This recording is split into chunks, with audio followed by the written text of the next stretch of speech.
Hey everyone, I'm so thankful you guys are able to gather there in California to honor Andrea today. I'm sorry I'm not able to be there.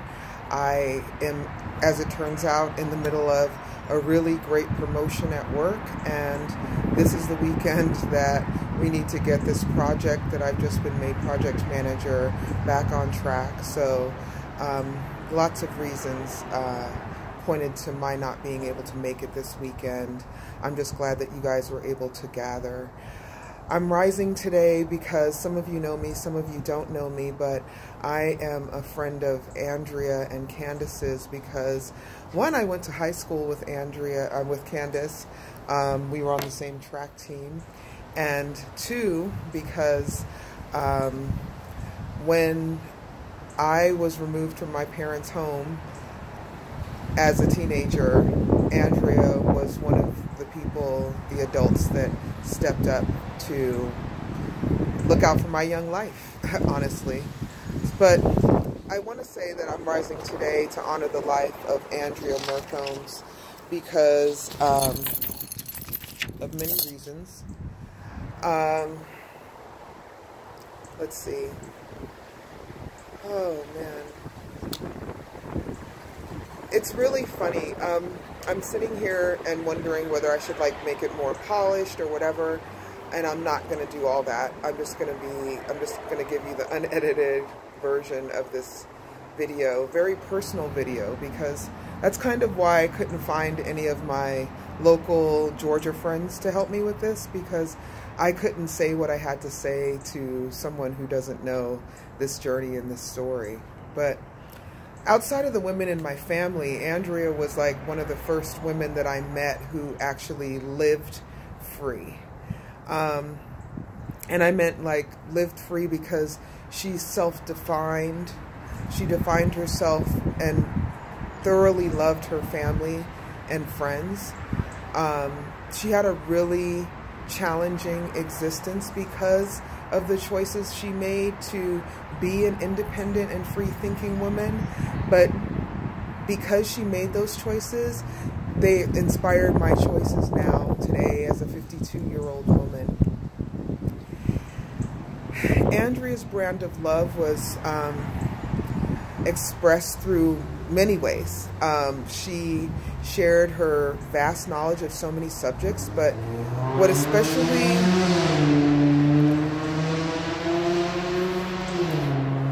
especially influenced my life was her knowledge of the finer things of life.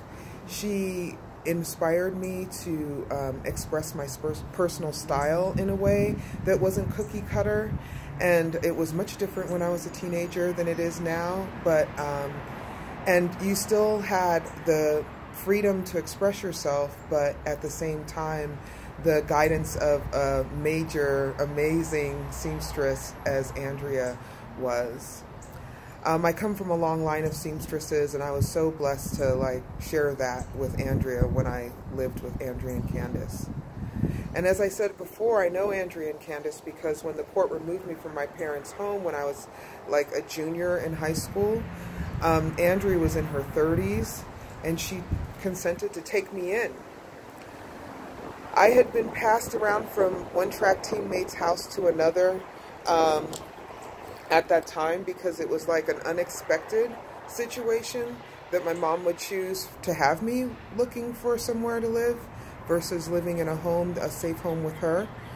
But Andrea opened up her heart, her home, and her life to me at a time that I really needed it.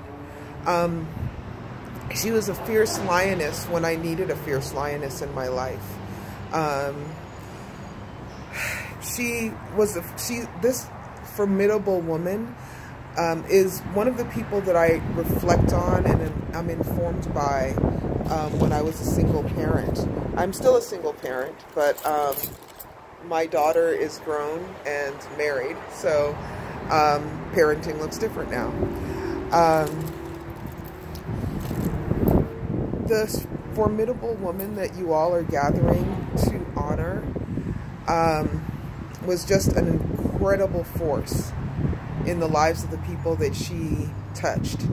And because I think because of the choices she made early in her life to be a free-thinking, self-defined woman in the 70s. And I know that the women's revolution, the women's movement happened in the 70s. A big movement of women happened in the 70s.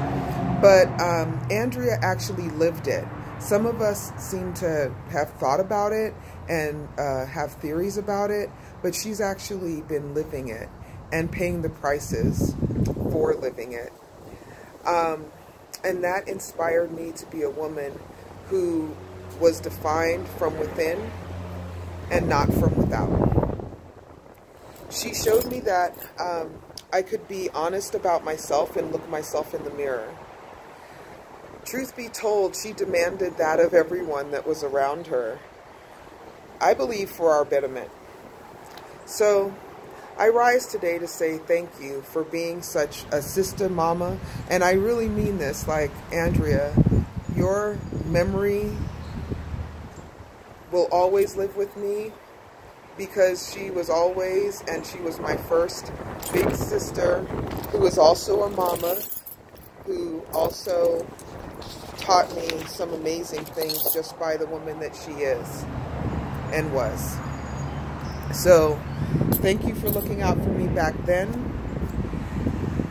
And as I mature more and more every day into more and more womanhood, thank you for teaching me the appreciation of T-length garments, a place like Britex, white jeans,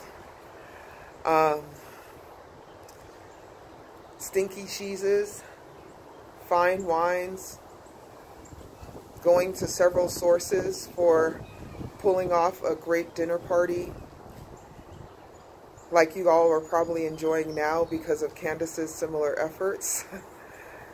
I pray that Candace is surrounded by people who love her, local people who can hold her and carry her through these chapters that she's about to walk through and has been walking through.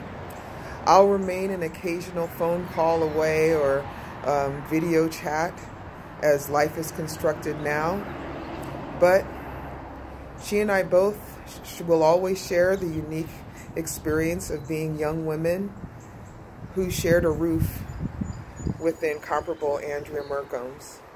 And for that, I'll always be grateful. Thank you guys for listening. I love you, Candace and Andrea.